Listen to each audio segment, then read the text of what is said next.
Perhaps strangely, I choose to begin with the beginning of Hamlet, when the sentinels on the castle platform at Elsinore are uneasily asking each other to identify themselves. "Who's there?" asks Bernardo. "Nay, answer me," says Francisco. "Stand and unfold yourself." "Long live the king," says Bernardo. Francisco, still uncertain, says, "Bernardo?" And in some relief, Bernardo answers, "He." There's something about that exchange that makes me think of the beginning of an encounter with a work of art. True West, a British painting, a Parabolas dance, Samuel Barber's summer music, the wind quintet. We can't know. We can't even know ourselves or what we will feel and discover when the lights go on and the action starts and we make out the road moving behind the trees. A space, a kind of empty, imaginative space opens before us in our experience. Things are initially vague, as hard to decipher perhaps as the faces in the murky night at Elsinore. It is only when we begin attending, single out the details, the particulars, that the space begins to fill, and we begin charting our way somehow, reading what we are watching or listening to, grasping it and making it ours. There are other examples of what I have in mind. One from a novel we're reading in our workshop called The English Patient, in part about a mysterious pilot who fell from the sky with his helmet on fire over the African desert in the Second World War. He's picked up by nomads or Bedouins and carried through the sand, and at length he is brought to a hospital in Pisa, and at last to an abandoned hospital in a villa near Florence, where he's taken care of by one young nurse when the hospital staff evacuates the ruin at the end of the war. I find things in that novel that truly give rise to events in my consciousness that change me as potent metaphors will. The pilot in his childhood says he inhabited a landscape of trout streams and bird calls, which he recalls as a fully named world. Carried through the desert, his eyes are covered. He cannot recognize the signs, but there is more.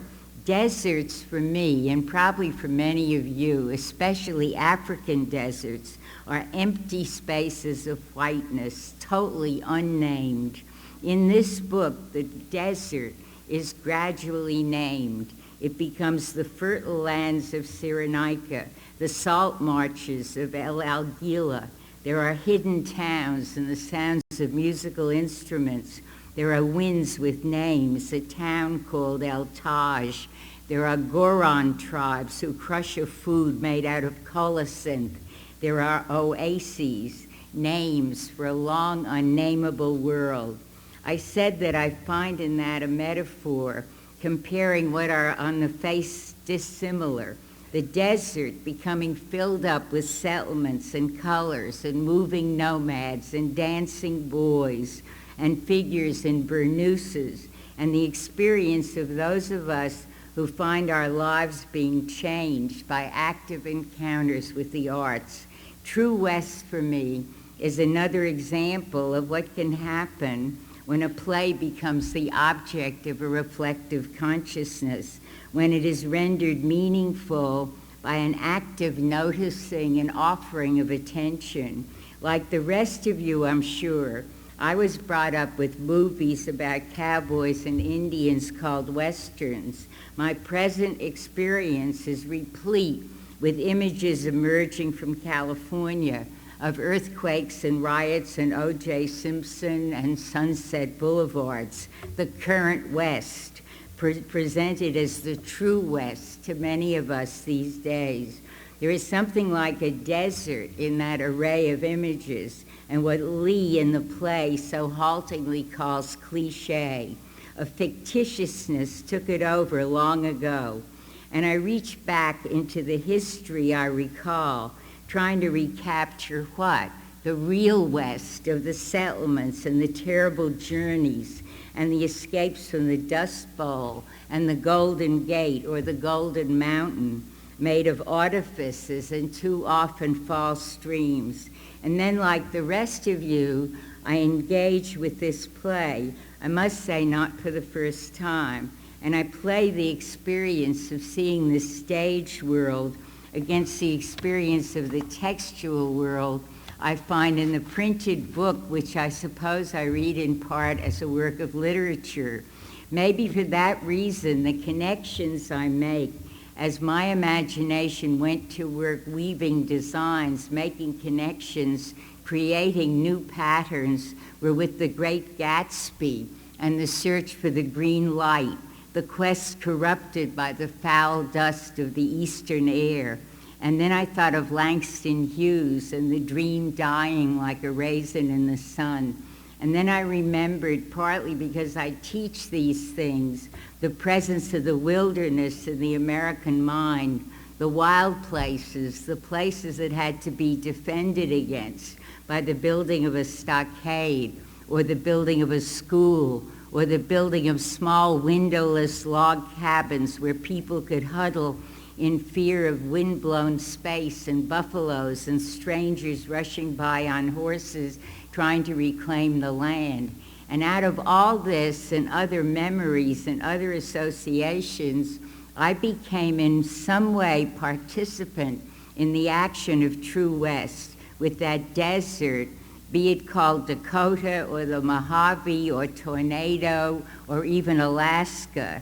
Out there beyond the elevators, Austin is charged with writing, and the computer and the toasters and the six-packs and the plants that die in their particular foul dust if someone doesn't remember the cold water and keeping them alive. Then with the two brothers battling, sublimating brotherly love and violence, as Americans have been so often wont to do, battling over whose version of the West is true, is saleable, is convincing, can be made into a movie, although not a film. We confront a terrible question about expressing, about articulation, about art itself. Lee has lived on the desert, has had an intimate relation with the wilderness, supposedly, but Lee has no language for telling about it. It is all fakery and wheezing and curses and, yes, cliches. Austin, on the other hand, is the writer soaked in popular culture and bourgeois ordinariness. How can he render the truth out there where his father, toothless by now, drunk, alcoholic, has run to escape? Who can say it? Where is the true West? What is the connection between art and truth?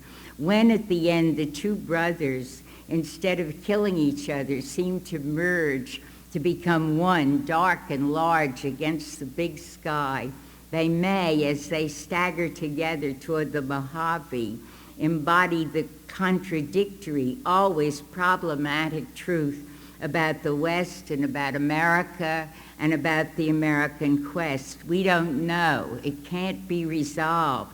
The questions beat and thud and hang there, and the spaces of our experience become fuller and more complex and richer and more full of contradiction. We breathe harder, perhaps, and this may be the intelligibility Dewey had in mind, as well as the source of questions, the questions with which searching and learning begin. Surely an experience like this it is a way of countering the anesthetic, the routine, the humdrum Dewey talked so much about. It's not only an hour and a half spent with the play, it's what is summoned up, what is incited to come alive and connect. That's what I meant by talk of possibility, of the unexpected surging up an experience. I could say, you could say, we will say kindred things about our encounter with Pilobulus today, or your own workshop work with shapes you never thought a human body could take, with designs made by human limbs and shoulders and heads, as you will see, until the very presence of the human body changes, shedding off all fixity, becoming itself a process, something changing, something becoming in space and time. I probably mentioned before a vision before a painting described by Jean-Paul Sartre while writing about how we all perceive things against the backgrounds of our own experience, about how things seem to open up from the vantage points of where we stand, from our lived situations. If the painter presents us with a field or a vase of flowers, he wrote, his paintings are windows which open on the whole world. We follow the red path which is buried among other wheat fields, under other clouds which empty into the sea, and we extend to infinity, to the other end of the world, the deep finality which supports the existence of the field and the earth, so that through the various objects which it produces, the creative act aims at a total renewal of the world. If this is true of the art of painting, of form and space and color, it's also true of music, the art of time. I think of the interplay of tonalities in Samuel Barber's piece, for example, and the openings that are the counterpoints. There is something in any case about a woodwind conversation for me that ends like many conversations with more to say, with a sense of something, some sound, some frequency beyond. It may be that way too with dance, as in the many movements of Peach Flower Landscape, with that early image of the flowing stream, with the male figure fishing, maybe playing the flute, maybe rowing, carrying us along on a kind of gentle current among the farmers in the forest into ritual, and the stream again, moving, never stopping, leaving us with flow and with becoming. But then a dance is never a fixed object. It is an art bound to performance, and performance is always an occasion of experience. Something happens before us, whether we're watching a Balanchine ballet or an Ailey work or a Martha Graham. For Merce Cunningham, it goes this way. When I dance, it means this is what I am doing. It is the connection with the immediacy of the action, the single instant that gives the feeling of freedom. This is not feeling about something. This is a whipping of the mind and body into an action that is so intense that for the brief moment involved, the mind and body are one. He's talking about the kind of occasion that actualizes, that produces an immediate presence, binding choreographer, dancers, audience, and music into a continuous whole. It is a process of body engagement, a process that establishes a world through the body's moving presence. There is no summation in this play of powers, no end point. Movement, a stream, a process, moving always beyond, filling the empty space, yet not filling it, because the stream flows on and there is always more. So much of our gesturing, our thinking, even our understanding is made to seem about something.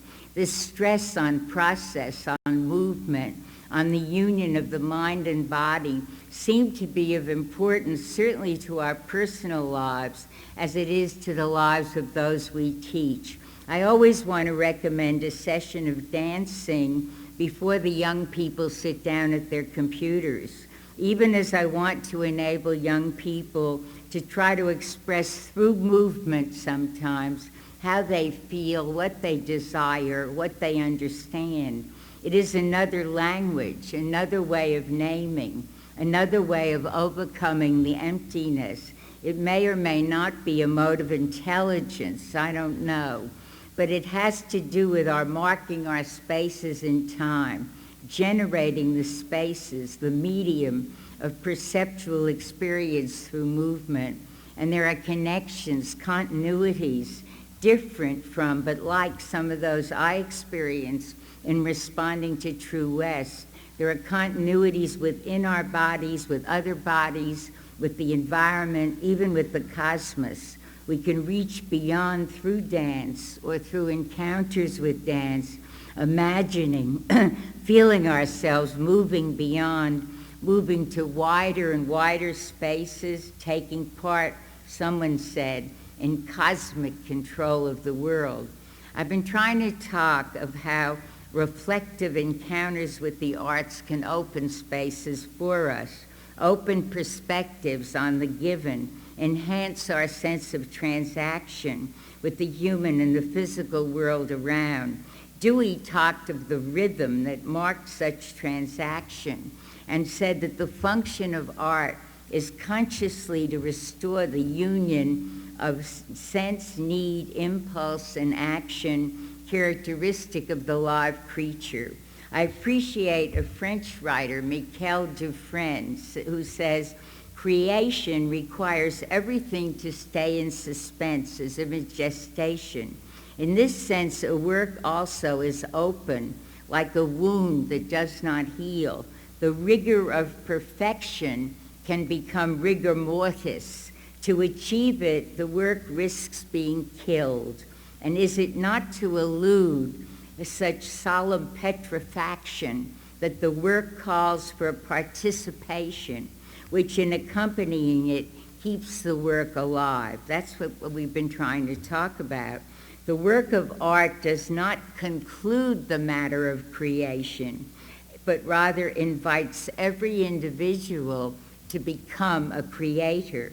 I want to end this lecture by talking a little about the sense in which what we try to do through aesthetic education is to move persons to their own creativity by means of active and participant encounters with the arts.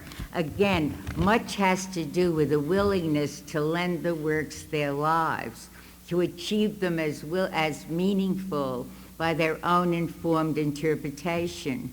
Indeed, people can be helped to create by means of media. Young and old flower when given opportunities to inscribe images, to express their feelings in some significant language, to explore musical instruments and the sounds they make available for singing and saying. They find new energy, surely, when they discover modes of making patterns with their own bodies and movement. They find new energies as well in making a design, in solving the problems of form and color, in trying to make present an imagined end. The capacity to create in these ways has much to do with an ardent, aware being in the world, as it does with opening people of many ages to the creative work of those we call artists who have refined their craft, who cannot but write or paint or compose or choreograph in order to reach others as they impose their own orders upon the world. I want to say again that participant engagements with works of art can themselves be creative experiences, especially if prepared for as you're prepared in the workshops. Creation doesn't imply a making out of nothing. It has to do with reshaping, renewing the materials at hand, very often the materials of our own lives, our experiences, our memories.